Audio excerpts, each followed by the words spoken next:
أعوذ بالله من الشيطان الرجيم بسم الله الرحمن الرحيم إن المتقين في جنات وعيون ادخلوها بسلام آمنين ونزعنا ما في صدورهم من غل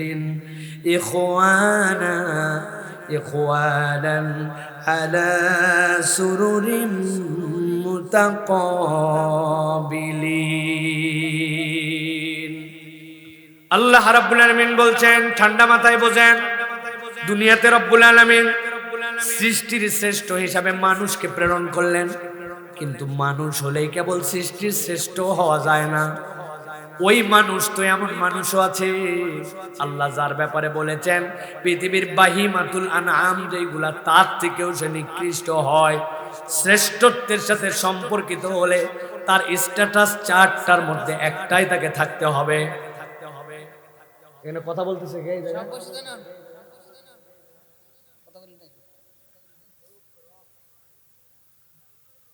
ভালো করে খেয়াল করেন, কোন একটা ইমানদার যখন ইনসান থেকে ঈমান আনে, আল্লাহ রাব্বুল আলামিন তার স্ট্যাটাসটা ঘোষণা করেন, গ্রেড 1-এ উন্নীত হয়েছে আমার বান্দা মুসলিম। কিন্তু আল্লাহ বলতে চান তুমি এই জায়গাতেই থাকলে হবে না, তোমার স্তরটা এমন জায়গায় নিয়ে যেতে হবে। ঈমান বিল গায়ব লাগবে তোমার সাথে, বুঝলেও আল্লাহ মানি, না বুঝলেও আল্লাহ মানে। আমি আল্লাহর কাছে সমর্পিত হয়ে গেছি। আল্লাহ বলছেন মুমিন ওই বান্দা, আল্লাহ বলছেন এইটুকুতেই তাকে আমি রাখতে চাই না। আমার বান্দার এমন একটা অবস্থান হবে যা আল্লাহ নিষেধ করেছেন সেখান থেকে নিজেকে সরায় নিছে, যা আদেশ করেন সেখানে বাস্তবায়নে যায়। আল্লাহ বলছেন ওই বান্দার লেভেল তখন 3 নম্বরে, সে তখন মুত্তাকি। কিন্তু আল্লাহ বলছেন আমি কেবল মানুষ থেকে মুসলিম মুমিন মুত্তাকি নই, আমার বান্দাকে এমন জায়গায় দেখতে চাই আমার বান্দা আল্লাহ রাব্বুল আলামিন যা বলেন তা তো করে, যা নিষেধ করেন সেখান থেকে সরে থাকে। কিন্তু বান্দা এমন ভাবে এমন কতগুলা কাজ করে যেটা না করলে আল্লাহ রাগ করে না, কিন্তু আল্লাহকে খুশি করার জন্য নিবেদিত হয়ে যায়।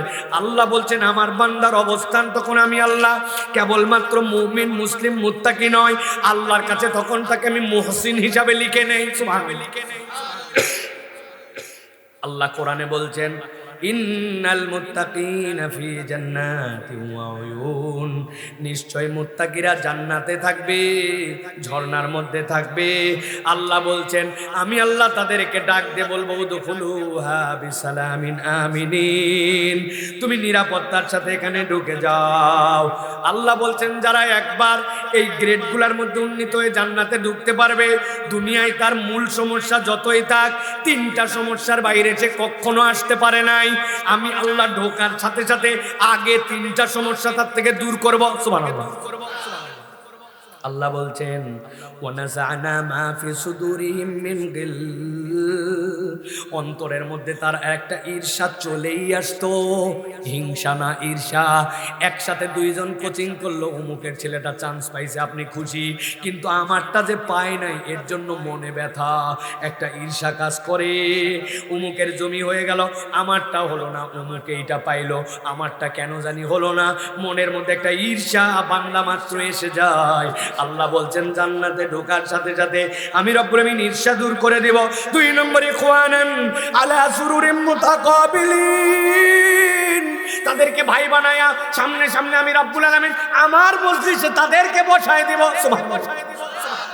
3 নম্বর আল্লাহ বলছেন লা ইয়ামাসসুহুম ফিহা নাসাবুন, দুনিয়ায় যত ভালো বক্তাই হোক শুনতে শুনতে বিরক্ত আসে, যত ভালো খাবারই হোক খাইতে খাইতে ওটার প্রতি এক সময় অতিষ্ঠতা চলে আসে, যত এনার্জি থাকুক এক সময় তার মধ্যে ক্লান্তি আসে। আল্লাহ বলছেন জান্নাতে ঢোকার সাথে সাথে লা ইয়ামাসসুহুম ফিহা নাসাবুন ওয়া মা হুম মিনহা বিমুখরিজিন, আল্লাহ বলছেন একবার জান্নাতে যদি ঢোকো, আমি রব্বুল আলামিন বললাম তোমার ক্লান্তি দূর করে দিব, আর কখনো এই জান্নাত থেকে বের করা হবে না। সুবহানাল্লাহ, সুবহানাল্লাহ। এখন বলেন তো, জান্নাতের অনেক বর্ণনা আছে, কিন্তু আল্লাহ এমন তিনটা অফার দিলেন, আমার ক্লান্তি নাই, আমার মনের মধ্যে ঈর্ষা নাই, যে আনন্দ পাইছি সেইটার কোনোদিন শেষ নাই। আল্লাহ বলছেন ওই জান্নাতে তোমাদের ঢুকতে চাওয়ার মতো আশা আছে না নাই? আশা তো আছে, কিন্তু আল্লাহ বলছেন যেই বান্দারা জান্নাতে যাওয়ার আশা করে, ওইখানে তো অপবিত্র বান্দা তো জান্নাতে যেতে পারবে না। আশা তো করে বসে আছে, নিজের দিকে তাকালে কি মনে হয় যাওয়ার মতো আমল আখলাক আমাদের আছে? আল্লাহ বলছেন নবী এই কথা শোনার পরে আপনার একটা উম্মত, আমার একটা বান্দা যেন ঘাবড়ায় না যায়। নব্বি ইবাদি আন্নি আনাল গফুরুর রহিম, বান্দা তোরে জাহান্নামে নেওয়ার জন্য আমি বানাই নাই, ওরে খবর দেন তোর রব হচ্ছে ক্ষমাশীল, তোর রব হচ্ছে দয়াবান, তার কাছে তুই ক্ষমা চা, দয়া চা, আল্লাহ তোরে মাফ করে জান্নাতে ঢুকাবে। সুবহানাল্লাহ, সুবহানাল্লাহ। আল্লাহ অন্য আয়াতে বলছেন আফালা ইয়াতুবুনা ইলাল্লাহ, তুমি কি আল্লাহর দিকে ফেরত আসবে না? ওয়াস্তাগফিরুনাহু, তার কাছে কি তুমি তওবা করবে না? আল্লাহু গফুরুর রহিম, যদি তুমি তওবা করো আর ফেরত আসো, তোমার রবকে তুমি ক্ষমাশীল পাবা, তোমার রবকে তুমি রাহিম পাবা। সুবহানাল্লাহ। আল্লাহ অন্য আয়াতে বলছেন কুলিয়া ইবাদিয়াল্লাযীনা আসরাফু আলা আনফুসিহিম, যারা তার অন্তরের উপরে বাড়াবাড়ি করে ফেলেছো, লা তাকনাতু মির রাহমাতিল্লাহ, আল্লাহর রহমত থেকে কখনো নিরাশ হইস না বান্দা, মনে করিস না হবে না, আর আমার দ্বারা সম্ভব নয়, আমি শেষ হয়ে গেছি, মনে করিস না। লা তাকনাতু মির রাহমাতিল্লাহ, ইন্নাল্লাহা ইয়াগফিরুয যুনুবা জামিআ, তোর যত গুনাহ যিনি সব ক্ষমা করতে পারেন তিনি গফফার। সুবহানাল্লাহ। আল্লাহ রাব্বুল আমিন বলছেন ওয়া আনিবু ইলা রাব্বিকুম ওয়া আসলিমু লাহু, আল্লাহর সাথে দিলটা লেপটায় ফেল, যত যা হইছে হইছে, কিন্তু কানেকশনটা ডিসকানেক্ট করিস না। আনিবু, লেগে যা, আল্লাহর সাথে সম্পর্ক রাখ। আসলিমু, আল্লাহর কাছে মাথা নত করে, আল্লাহ যা করছিলাম আমি এখন কুরবানি হওয়ার জন্য রেডি। ওয়া তাল্লাহু লিল জাবিন, শুয়ে পড়ছি আল্লাহ আমি। মিন ক্বাবলি আন ইয়াতিয়াকুমুল আযাব সুম্মা লা তুনসারুন, তোমার আযাব চলে আসার আগে আল্লাহর কাছে সারেন্ডার করে দাও। পৃথিবীর মুফাসসিররা ব্যাখ্যা করছেন এই আযাব কোনটা? এই আযাব এমন আযাব যখন তোমার মৃত্যুর ফেরেশতা দেখে ফেলছো, তোমার গড়গড়ি উঠে গেছে, আর তওবা কবুল করা হবে না, ওই বান্দা তখনই বুঝে ফেলবে তার যাওয়ার জায়গা কোথায়। এই জন্য আল্লাহ বলছেন মৃত্যুর আগে একবার ফেরত আয়, আল্লাহর সাথে সম্পর্ক জুড়ায় দে, আমি রব্বুল আমিন তোকে মাফ করার জন্য রেডি। সুবহানাল্লাহ। প্রিয় ভাইয়েরা, আমাদের আজকের আলোচ্য বিষয় জান্নাতে যেতে চাই, আর জান্নাতে যদি যেতে চাই তাহলে আল্লাহ রাব্বুল আলামিনের কাছ থেকে ক্ষমা নিয়ে জান্নাতে যাওয়া, ঠিক কি না? এই কথায় কোনো ভেজাল আছে ভাই? ভেজাল আছে? মানে আমার জান্নাতে যেতে চাই, কিন্তু আমার আমলনামা ভর্তি গুনাহ, আল্লাহর কাছ থেকে ক্ষমা নিব, জান্নাতে যাব, ঠিক কি না? ঠিক কি না? এটা তো বুঝছি ঠিক, কিন্তু প্রিয় ভাইয়েরা দুঃখজনক বিষয় হচ্ছে আল্লাহর কাছে যে আমরা ক্ষমা নিব, ক্ষমা লাভের উপায় কি ভাই? যদি আমরা বলি সাধারণের কাছে ভাই ক্ষমা লাভের উপায় কি, এক একজন এক একটা বলবো, কিন্তু আমরা বেসিক্যালি কোরআন এবং সুন্নাহ অনুযায়ী অথেন্টিক ভাবে জানি না যে ক্ষমা লাভের আল্লাহ এবং রাসূল ঘোষিত সর্বনিম্ন উপায় কয়টা। জানি ভাই? সবাই জানি না। আজকে আমরা মূলত উপরে উল্লেখিত আয়াতের আলোকে বলতে চাই ক্ষমা লাভের জন্য কোরআন এবং সুন্নাহ অনুযায়ী সর্বনিম্ন, যার নিচে আর নাই, উপায় হচ্ছে 5টা। কয়টা? একসাথে বলতে হবে। সর্বনিম্ন উপায় কয়টা? বাম হাতটা, বাম হাত দিয়ে থাইয়ের উপরে রাখবেন, এই থাইয়ের উপরে বাম হাত, আর ডান হাতটা এরকম করে রেডি করবেন। আমি যখন বলবো ওই সেনাবাহিনী যেরকম সালাম বললে একসাথে মারে, ওই রকম করে হাত তুলে দেখাতে হবে। বাম হাত এই জায়গায়, ডান হাত টান করে তুলে আবার ঢুকাবেন, একটা হাত যেন নিচে না থাকে। বলেন তো ক্ষমা লাভের সর্বনিম্ন উপায় কয়টা? চাচা আপনার কি সমস্যা? ওই যে চাদর গায়ে দিয়ে, হ্যাঁ হেলান দিয়ে আছেন ডান হাতের উপরে, হাত নামান, আবার একসাথে সব হাত তুলবেন। ক্ষমা লাভের সর্বনিম্ন উপায় কয়টা? শেষ সুযোগ দিলাম, যারা ফাঁকি মারছেন হাত নামান, এইরকম করে টান করে তুলবেন এরকম। ক্ষমা লাভের সর্বনিম্ন উপায় কয়টা? কষ্ট একটু করেন, হাও ফাও কষ্ট আমি করাচ্ছি না, আমিও কষ্ট করে কথা বলবো।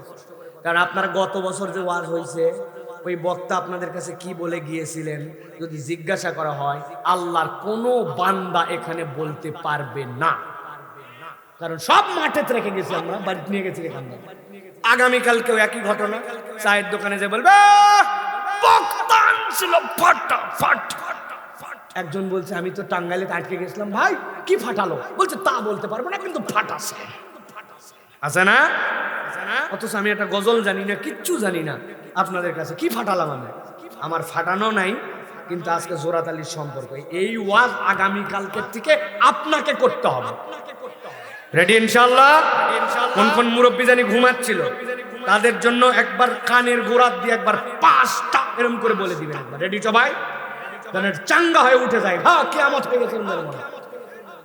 তাহলে ক্ষমা লাভের সর্বনিম্ন উপায় কয়টা? কয়টা? মুরব্বীর দিকে কান দেন, মুখের বরাবর কয়টা? চলেন এটা শুনবো, আমল করার নিয়ত করব, বাড়িতে যাব ইনশাআল্লাহ। রেডি সবাই? স্বেচ্ছাসেবকরা সব আসছে না এখনো ঘুরতেছে? ঠিক আছে, হিসাব মিলান হবে। 1 নম্বরে, কেউ যদি আল্লাহর কাছে ক্ষমা পেতে চায়, তার জীবনে প্রথম যেটা লাগবে সেটা হচ্ছে ঈমান এবং নেক আমল। আল্লাহ বলছেন, নবী বলেন, সূরা ফাতহের মধ্যে আছে, কোরআনের 48 নম্বর সূরা 29 নম্বর আয়াত, আল্লাহ বলছেন, ওয়াদাল্লাহুল্লাযীনা আমানু ওয়া আমিলুস সলিহাত মিনহুম মাগফিরাতাও ওয়া আজরান আযীমা। আল্লাহ বলছেন, নবী আমি আপনার উম্মতের জন্য আমি নিজেই আল্লাহ হিসাবে তাদের কাছে ওয়াদা করলাম। আমার আল্লাহর ওয়াদা করা লাগে, যিনি ওয়াদার স্রষ্টা তার ওয়াদা করা লাগে না। দুনিয়ার মানুষ ভক্কর চক্কর ওয়াদা করে, আল্লাহ এটা বোঝানোর জন্য বলছেন তোমরা ওয়াদা করো, আল্লাহ ওয়াদা করেন। আল্লাহর ওয়াদার একটা পার্থক্য আছে।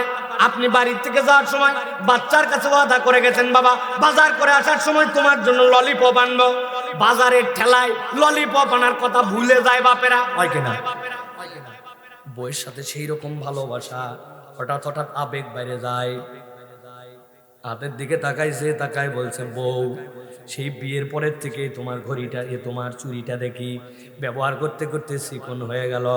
আল্লাহ দিলে এবার ধান ভালো হয়েছে, ধান উঠলে তোমাকে নিয়ে চলে যাবো লেঙ্গা, যাওয়ার পরে স্বর্ণকারের দোকানে এটা দিয়ে ভাঙবো, আধা ভরির মতো সোনা দিব, দিয়ে এই চুরি আর চিকন আমার দেখতে মনে হয় না, তোমার চুরিটা এবার মোটা বানান লাগবে। এইটা বলার পরে আবেগের সম্পর্ক শেষ। হঠাৎ করে খবর পাইছে উনি 22 ক্যারেট সোনার ভরি 2,15,000। এরপরের থেকে বইয়ের চুরির দিকে আর তাকাই না।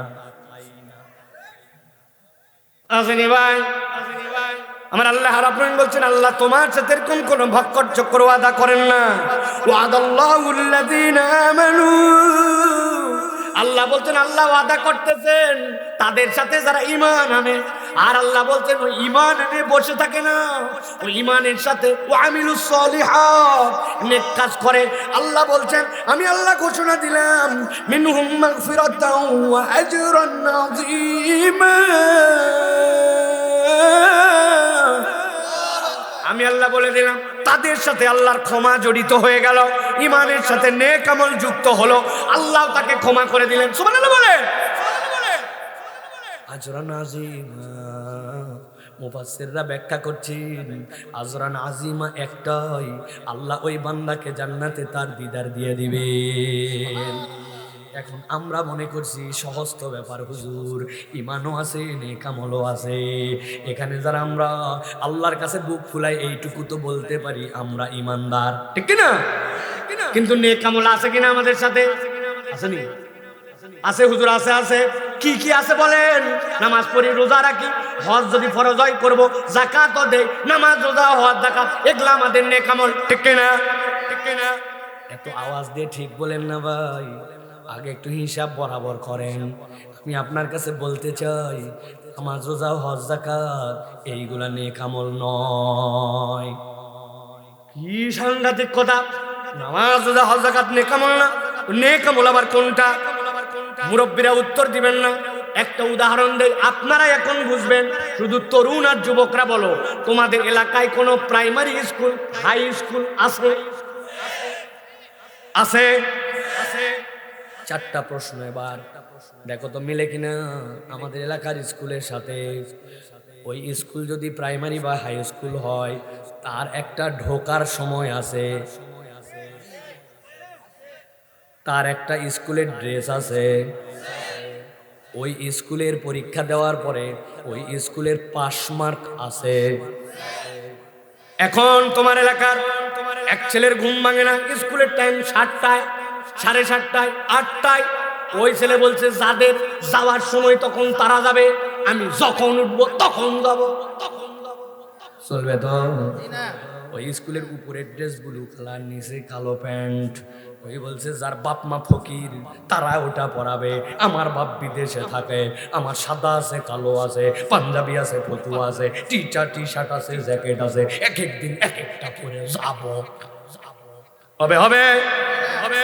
ওই ছেলে পরীক্ষাতে 20 পাইছে 100-র মধ্যে, ওটাই আমার পাস মার্ক, লিলে না লিলে না। চলবে? আপনি এইটুকু যদি বুঝে থাকেন, এবার আপনারে বুঝাই। ইসলাম যদি একটা স্কুল হয়, আল্লাহর দেওয়া পদ্ধতি হয়, নবী বলছেন বুনিয়াল ইসলাম আলা খামসিন, ইসলামের একটা বেজ আছে, ইসলামের একটা ভিত্তি আছে, ইসলামের একটা মৌলিক রোকন আছে। তুমি যদি মুসলিম পরিচয় দাও, তোমার সালাত আদায় করা লাগবে, স্কুলের টাইম আছে, আল্লাহ তোমার টাইম বলে দিয়েছেন। তুমি যদি মুসলিম হও, তোমার যদি রোজা ফরজ হয়, রোজা রাখা লাগবে, তোমারও ড্রেস আছে, আল্লাহরও সিস্টেম আছে। তোমার যদি সম্পদ হয়, যাকাত দেওয়া লাগবে, হজ ফরজ হলে হজ করা লাগবে। এইটা তোমার জন্য 33 পাস মার্ক, এর নিচে গেলে তোমার পাস মার্ক নাই। তাহলে যেই কাজ করলে কেবল নাম টিকে থাকে, যেই কাজ করলে পাস মার্ক পাওয়া যায়, ওইটাই কি একমাত্র ভালো কাজ হতে পারে? তাহলে নামাজ রোজা হজ যাকাত ভালো কাজ, কিন্তু একমাত্র ভালো কাজ নয়। যদি হতো আল্লাহ তো বলেই দিতেন। এই জন্য আল্লাহ বলছেন আল্লাযীনা আমানু ওয়া আমিলুস সলিহাত, বান্দা ভালো কাজ বুঝো, ভালো কাজ বুঝো। এইটা না থাকলে তো তুমি তোমার পরিচয় দিতে পারবা না, ঠিক না? নবী বলছেন লিল মুমিনি আলাল মুমিনি সিত্তু খিসাল, একজন মুমিনের জন্য আরেকজন মুমিনের নিম্নে 6টা দায়িত্ব আছে। অসুস্থ হয়েছে চিনি না, এই জন্য যাইও না, না না না। তুমি তো একই স্কুলের ছাত্র, তুমি আল্লাহর বান্দা, সুযোগ থাকলে অসুস্থকে দেখতে যেতে হবে। সুযোগ পাইছো, জানাজায় চলে গেছো, রাস্তাটা একটুখানি ময়লা হয়ে গেছে, রাস্তাটা একটু তোমার দেখছো বিপজ্জনক, তুমি রাস্তার কষ্ট দূর করে দিছো, আলহামদুলিল্লাহ বলছে, উত্তর দিয়ে দিছো।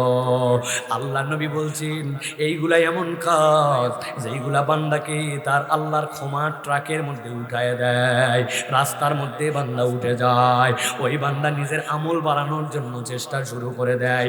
ওই বান্দা মসজিদে যাওয়ার পরে বসে যেতে পারে, এমনি বসে না, 2 রাকাত দুখুলুল মসজিদ পড়ে, 2 রাকাত তাহিয়াতুল মসজিদ পড়ে। ওই বান্দা যদি সুযোগ পায়, বুধবার দিন বন্ধুরা এক হয়েছে, আয় দোস্ত আয়, প্রত্যেকবার শুধু মাহফিল করলে হবে না। আমার এলাকার মসজিদ ইমাম সাফ করে, মুয়াজ্জিন সাফ করে, খাদেম সাফ করে। এইবার আমরা সবাই মিলে মসজিদটা পরিষ্কার করে দেব। অজুখানাটা শীতলা পড়ে গেছে, তোর বাড়ির থেকে আনবি ব্রাশ, আমার বাড়ির থেকে আনবো ঝাঁটা, তোর বাড়ির থেকে একটু পাউডার। আমরা ডলে ডলে মসজিদটা পরিষ্কার করে দিয়েছি। 5-7টা শীত পার হয়ে গেছে, মসজিদের কার্পেটটা ধোয়া হয় নাই, জায়নামাজটা মসমসা হয়ে গেছে। আমরা একটু পরিষ্কার করছি, ফ্যানগুলা সাফ করে দিয়েছি। কোন মানুষটা যেন বিপদে পড়ছিল, তার জন্য একটু আগায় গেছি। কোন চাচাটা যেন অসুস্থ, ডাক্তার দেখাবে সামর্থ্য নাই, চাইতেও পারে না, 10 জন মিলে একটু 100 টাকা তুলে ম্যানেজ করে দিয়েছি। আমি কল্যাণের দিকে কাজ করতে শুরু করেছি। আল্লাহ বলছেন বান্দা যখন ইমানের সাথে এই কাজ শুরু করে, আল্লাহ বলছেন অটোমেটিক আল্লাহ তার জন্য মাগফিরাত লিখে দেয়। ক্ষমা লাভের উপায় এইটা। আমি জানি না যেটা আমার কত বড় কন্ট্রিবিউশন আমার জন্য। আল্লাহর পক্ষে কাজ করা, দ্বীনের পক্ষে থাকা, কোরআনের পক্ষে থাকা, আল্লাহ আল্লাহ রসুলের পক্ষে যারা, আমি তার পক্ষে থাকা, এটাও আপনার জন্য একটা ইবাদত, ঠিক কি না? ঠিক কি না? ওসমানের কথা ভুলে গেলেন? গতকালকে চলে গেল ওসমান, না? কি করছে ভাই? কত লোক তো 100 বছর বাঁচলো, কত লোক 50 বছর রাজনীতি করে ফাটায় ফেললো, এমপি হলো, মন্ত্রী হলো, হেন কিছু হলো না। 3 বারের প্রধানমন্ত্রী, 5 বারের রাষ্ট্রপতি, এগুলা ডায়লগ শুনছি না আমরা। কিন্তু আল্লাহর বান্দা 32 বছর বয়স পাইল, কি করছে? ইসলামের পক্ষে ছিল, শানিত যুক্তিতে ইনসাফের পক্ষে কথা বলতো, বাংলাদেশকে ভালোবাসতো, আল্লাহ আল্লাহ রসুলকে উপরে তুলতো, ইমানের পক্ষে ছিল, এলজিবিটিকিউ সমকামিতার বিপক্ষে কথা বলেছে, সে ইনসাফের পক্ষে কথা বলেছে। আল্লাহর বান্দাকে আল্লাহ কবুল করছে, ঠিক কি না? ঠিক কি না? বয়স হিসাব করো, তোমার আমার বয়স হিসাব করো, 32 হতে কত বাকি, অথবা 32-এর পরে কত বেঁচে ফেললাম। কিন্তু আল্লাহ কবুল করলে কেমনে 13 বছর এই জায়গায়, ঠিক কি না? এক জুমার দিনে আক্রান্ত হয়ে আল্লাহ 7 দিন কেন রাখলেন? অনেক ভাবলাম, তৎক্ষণাৎ তো মরতে পারতো। ইয়াংরা চিনতো, অনেক মুরব্বীরা চিনতো না। আল্লাহ 7 দিনে সব মুরব্বী পর্যন্ত পৌঁছাইতে থাকে। হাই হাই, এই ছেলে বলে কিরে, এই ছেলে বলে কিরে, যা বলে তাই তো আগুন, যা বলে তাই তো বারুদ, ঠিক কি না? ঠিক কি না? আমি আপনাদের কাছে বলতে চাই, জাতির কাছে বলতে চাই, ওসমানের জন্য মায়া কান্না করে লাভ নাই। তার আমল সে নিয়ে চলে গেছে, লক্ষ লক্ষ মানুষের দোয়া পাইছে। এখন আমাদের যেটা দায়িত্ব, সে বারবার বলেছে যে আমার হত্যাকারীদের বিচার করতে হবে। আমি যদি হত্যা হয়ে যায়, একটাই আবদার, একটা সুষ্ঠু বিচার করে দেখায়।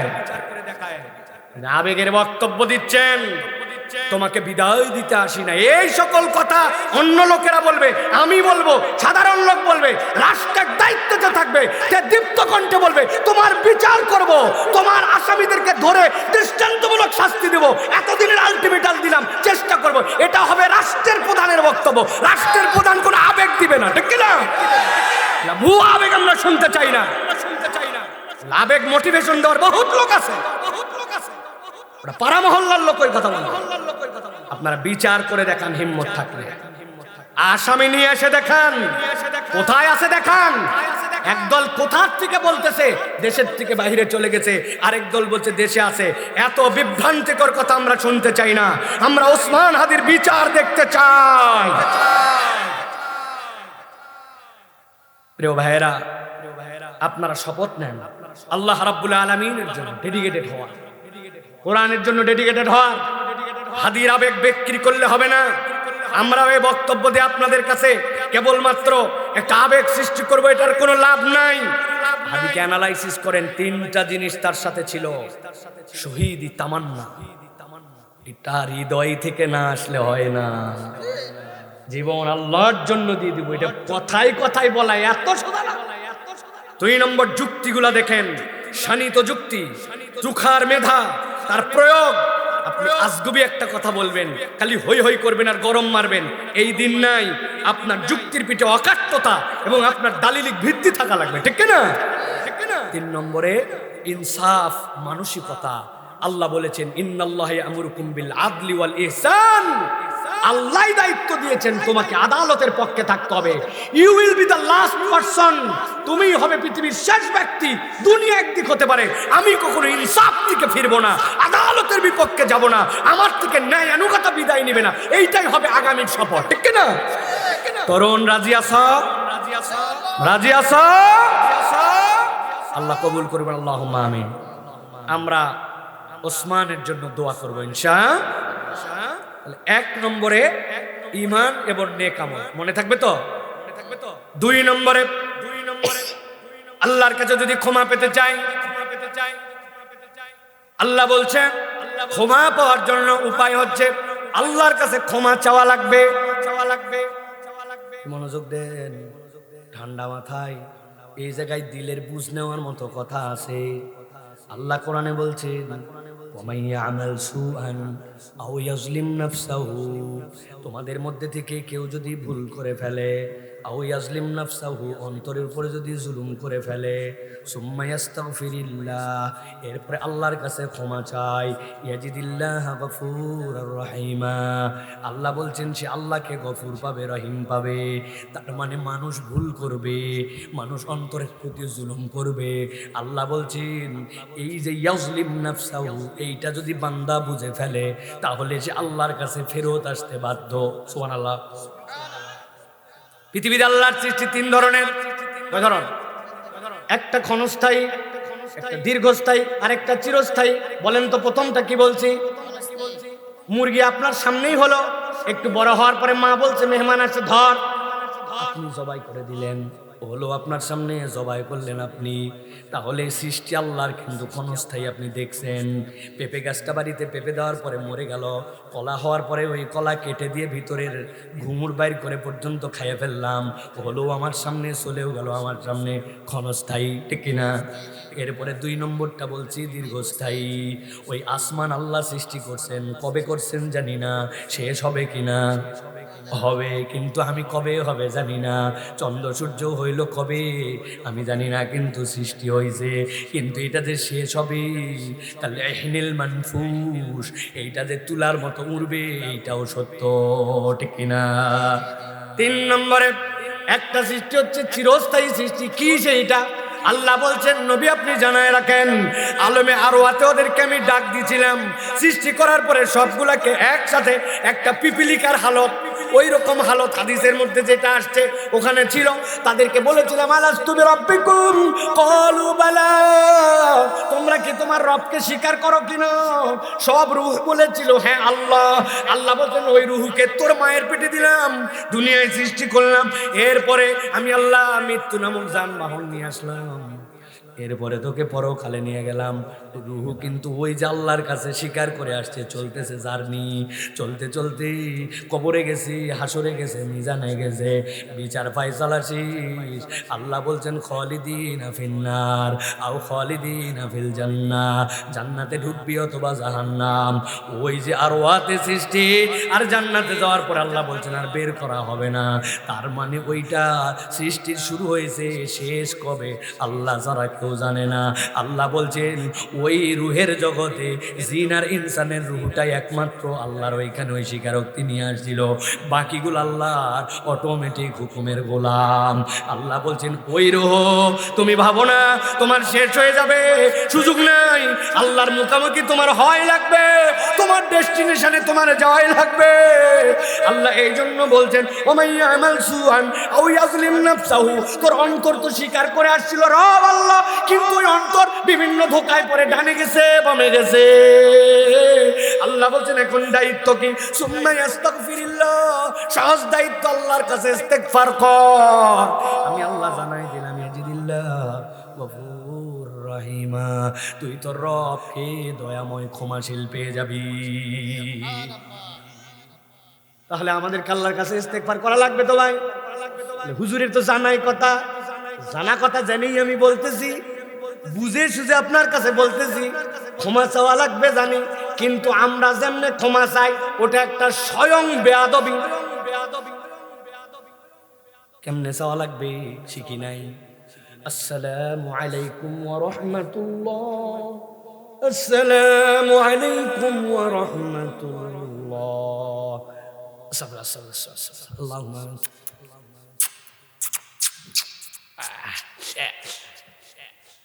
কি বলছেন সালামের পরে?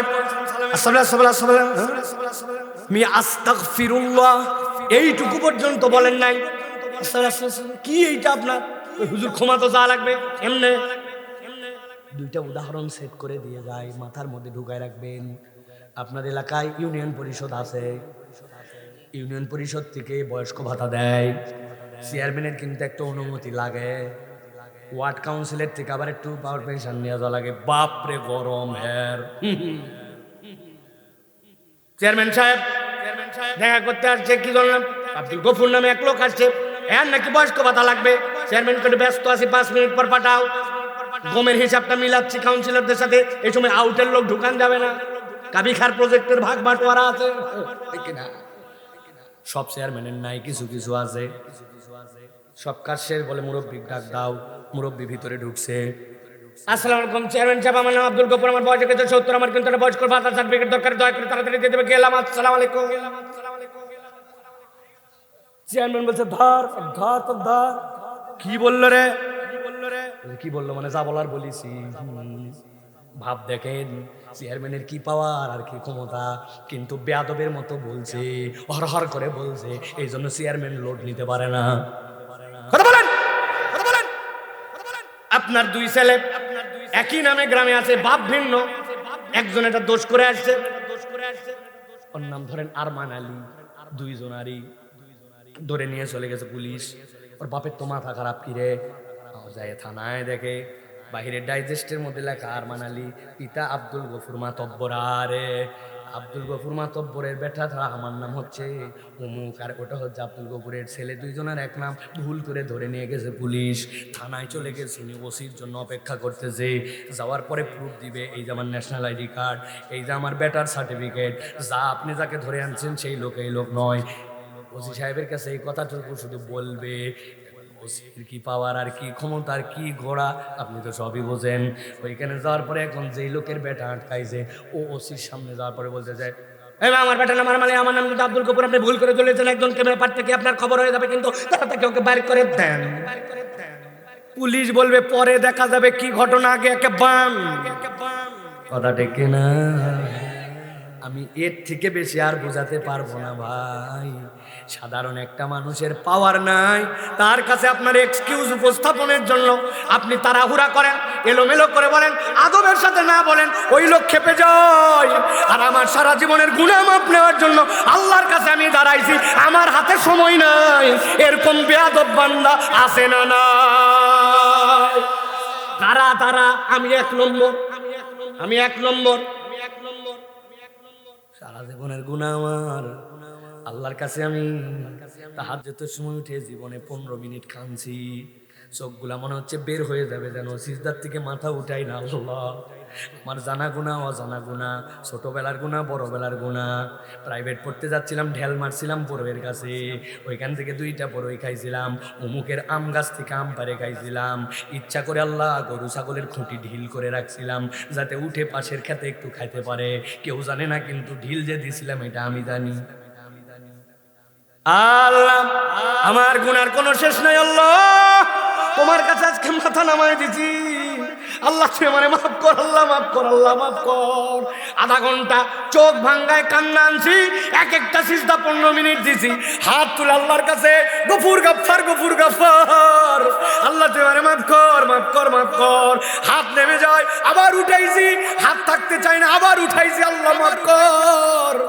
গুনায় ভর্তি জীবন, আধা ঘন্টা জীবনের টানা দোয়া করছি, এক সিজদা 15 মিনিট দিছি, হাত তোলেন, হাত তোলেন।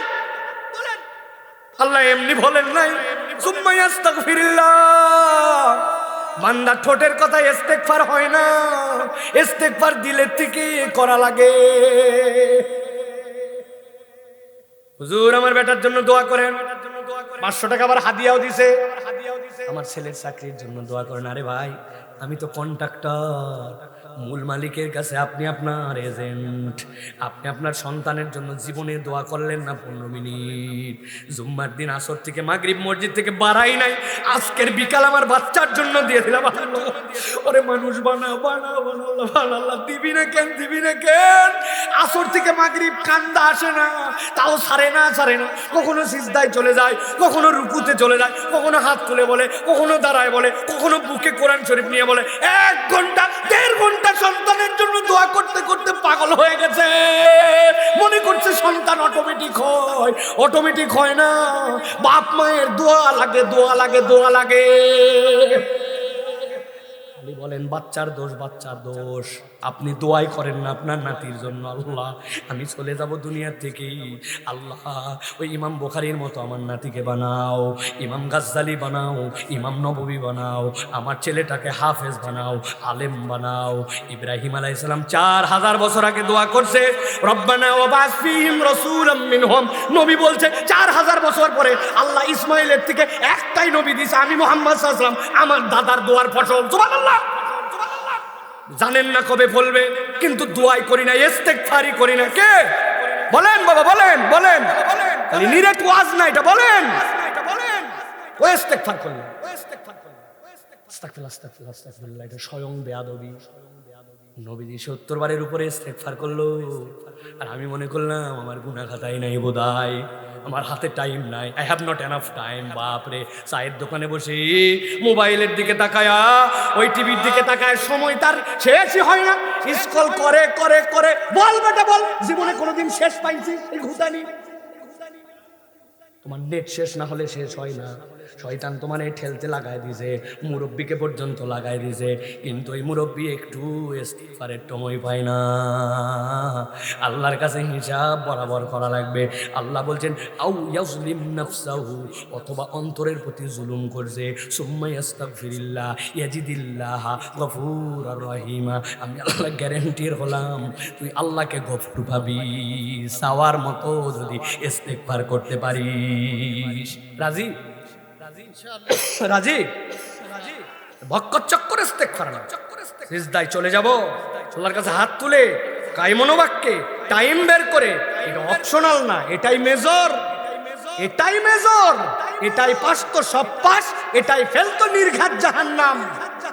2 টাকা কম হতে পারে, 2টা লোক কম দাম দিতে পারে, 2 তো খারাপ খাই থাকতে পারি, কিন্তু 1 সেকেন্ড জাহান্নামে থাকতে পারবো না। হিসাব বরাবর করো ভাই, হিসাব বরাবর করো। জুলুমের আরেকটা লেয়ার, সেটা পরে বলতেছি। 2 নম্বরে আল্লাহর কাছে ক্ষমা চাওয়া, মনে থাকবে তো ভাই? 3 নম্বরে আল্লাহ বলছেন, তুমি যদি আল্লাহর কাছে মাপ পেতে চাও তাহলে তওবা করো। গুলাই ফেলি আমরা অনেক সময় ইস্তেগফার আর তওবা, মাল ফারকু বাইনাহুমা, এই 2টার মধ্যে পার্থক্য কি বুঝে উঠতে পারি না। আল্লাহ কোরআনে বলে দিচ্ছেন, সূরা শূরা 25 নম্বর আয়াত, 42 নম্বর সূরার মধ্যে আল্লাহ বলছেন ওয়া হুয়াল্লাযী ইয়াকবালুত তাওবাতা আন ইবাদিহি, তিনি সেই আল্লাহ যিনি বান্দার থেকে তওবা কবুল করেন, ওয়া ইয়াফু আনিস সাইয়্যাত, তার গুনাহ খাতা মাফ করে দেন, ওয়া ইয়ালামু মা তাফআলুন, তিনি সেই আল্লাহ তুমি যা করো সব যিনি খবর রাখেন। সুবহানাল্লাহ। এই আয়াতের ব্যাখ্যায় ইবনে আশুর রহমতুল্লাহি আলাই, ইবনে কাসির রহমতুল্লাহ আলাই কেমন আবেগ দিয়া লেখছেন, এইটুকুই হচ্ছে বান্দাকে মাফ করার জন্য আল্লাহর শ্রেষ্ঠ কথা কোরআনে, ওয়া ইয়ালামু মা তাফআলুন, বান্দা তুই যা করছিস সব আমি জানি। কে জানে? বলেন না কে জানে? একটু আদর করে বলেন না কে জানে? লাভ কি? জানার লাভ কি? জানার লাভ হচ্ছে যে আমি ভিক্ষুক আপনার বাড়িতে গেছি, আপনি বলছেন মাফ করলাম, মাফ কর, ডিস্টার্ব করিস না, টাকা নেই। চিন্তা করছেন না, এই গ্রামে 30 ঘর, টার্গেট আগের থেকেই ছিল যে 10 ঘর দিবে না, অভ্যাস নাই, কিন্তু 20 ঘরে পাবো, ঠিক না ভাই? কিন্তু আল্লাহ বলছেন আমার বান্দাকে আমি বললাম, ও বান্দা তুই যা করছিস সব যেরকম কেউ জানে না আমি জানি। আবার আমার বান্দার কাছে এটাও পরিষ্কার, ওই বান্দার আমি ছাড়া কোনো মাবুদ নাই, এটা তো স্বীকার করে আমার কাছে ঢুকছে সে। যেই আল্লাহ ছাড়া তারা কেউ মাফ করতে পারে না, ওই আল্লাহ সব জানে, মানে আল্লাহ বান্দার সব মাফ করতে রাজি। আল্লাহ বলছেন কাজ কি? তওবা। তওবা মানে কি? ছোট্ট একটা উদাহরণ দিয়ে কেবল বলে সংক্ষেপ করি, তওবার কনসেপ্টটা মাথার মধ্যে ঢুকায় রাখবেন। আল্লাহ বলছেন তুবু ইলাল্লাহি তাওবাতান নাসুহা, আল্লাহর কাছে তওবাটা করো নাসুহা তওবা। কনসেপ্ট পরিষ্কার করেন।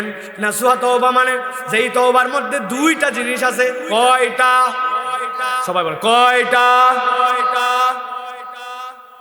মুজামুল ওয়াসিতের ভিতরে আরবি পণ্ডিতরা বলছেন এই শব্দটা নাসুহা শব্দটা 2টা ধাতু থেকে আসছে, হয় নাসাহাতুন অথবা নাসাহাতুন।